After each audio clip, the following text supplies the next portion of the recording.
Well, hey guys, it's Tom here, just hanging out on the old homestead. I figure I'd give you a quick update, give you something to see, because I hadn't posted a video in a couple weeks. But you know, don't have a machine shop, so we're having to make do. It is a beautiful September day. It's about 80 degrees, no humidity, got a nice breeze going, so I'm just sitting out under the maple tree enjoying the views. Let me turn the camera a little bit. You guys can see that. And then of course my property. That's the view from the other side. Hadn't had any rain in about 3 weeks, so it is getting a little bit crispy. I don't know if you guys can see the discoloration. Hadn't had to mow the yard in a couple weeks either, so we need some rain bad. But I want to say, thanks for you guys, hanging in with me. Channel is slowly growing. I understand it's not going to grow leaps and bounds if I don't put out a bunch of machining videos, but hopefully that'll come soon. And one little bit of business to take care of. I did get my sticker. Hold on, I'm trying to do this handheld from Max down there in Australia. Check out Max's channel, the Swan Valley Machine Shop. Appreciate it, Max, and I know you got your sticker. It's just a late video. Ironically, he's doing the same thing I am, and he's putting up a shop, so he's going through the same trials and tribulations that I am. So I'll give you a short update on that. We'll take a walkabout down there where the shop is going to go, and as we walk down there I'll tell you about everything that's been going on trying to get this shop built. So next week our house is going up for market, and it is a seller's market right now. It's pretty hot, so I imagine our house will probably get several offers, and it'll be under contract quick, which obviously means then the clock is ticking and I've got to get everything out of my shop. So let me show you what we got going on. I've got this building over here, and the plan is, to pack some of the stuff in here, but she's already somewhat full, and then I'll put stuff under the carport. I know you guys haven't seen my 55 Chevy. That's another money pit of mine that I've been working on for, I don't know, 17 years now. It's one of those projects that I thought I'd be done in a couple years, and it took way longer than I thought to get it to at least to this point. And I got burned out on it. It's hard to stay focused year after year after year when you're working on a project, so hadn't done much with it, but I figured I'd give you guys a sneak peek. So I was at the body shop for about 1.5 years. All new paint and body work done, all new chrome. Can't get the stainless anymore, it's not reproduced. We buffed the stainless, and I got the interior done. Hopefully the light's picking it up so you can see it. But I got a ton of small stuff. I got to rewire some gauges, because when the upholstery guy did the interior, he wired them wrong, and I fried my gauges as soon as I powered them up. Power windows need to be done.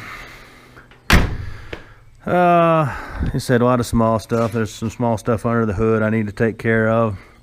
She's not running good with that Holley carburetor. I'm gonna yank that off and go with something different. So that's one money pit, and then of course you guys have seen my big rock crawling Jeep. That's my other money pit. So it's been fun to drive this thing around on the property. I don't know if you can kind of see the tire track, so I've been just kind of wheeling around on the property a little bit with the Jeep. That's been fun. And I guess if there's enough interest, I can do a video on the Jeep, all the mods and everything I've gone to it to get it at the point it is. But anyways, back on track. So I've got this area here, so we can stuff this with like the workbenches, stuff that doesn't matter if it gets exposed to Mother Nature, like the cabinets too. They can go out here. A lot of the steel stock, you know, the aluminum, how that's not going to rust, the plastics. So we can pack a fair amount of stuff in here. And then of course I've got attached garage, and as a last ditch effort we can stuff the Monarch and the shaper and, you know, the mill and whatnot in there. And if that fills up, then there is a storage facility down the road. I called them. They've got 4 units available, so I can put stuff in there. So let me give you an update on what's going on down here, and we'll take a walk. Alrighty, gonna be a little shaky, and the wind is blowing, so hopefully the mic will sound halfway decent. And if you're holding a beer, you might want to set it down. I don't want to make you sick. So literally it's been a nightmare to break ground. The general contractor I had to do all this stuff, he's kind of left me high and dry. It's you know, pretty disappointing. So I'm having to take on this project myself. You know, if I was living in my old place, it wouldn't have been a problem, because I've been there over 30 years, and you know, I've got contacts and I know people and I can get things done. You know, up here I'm new, so I'm just, you know, having to fly by the seat of my pants, and that's why I reached out to this guy to do it. And he hadn't done squat, you know, been crickets pretty much every time I call him. He hadn't been much help at all, so I had to take the bull by the horns. This road here is State Road Route 673, and since I wanted to connect my drive to it, I had to get a state permit first. I called my general contractor about it, and he didn't even know anything about it. So yeah, so got through all that paperwork finally, you know, was able to be put in touch with the right person, and you know, he was awesome. He came out here, filled the forms out, gave him a check, and like 2 hours later I had my permit. So it wasn't a problem. It's just, you know, finding this stuff out and finding who to contact and what paperwork you need.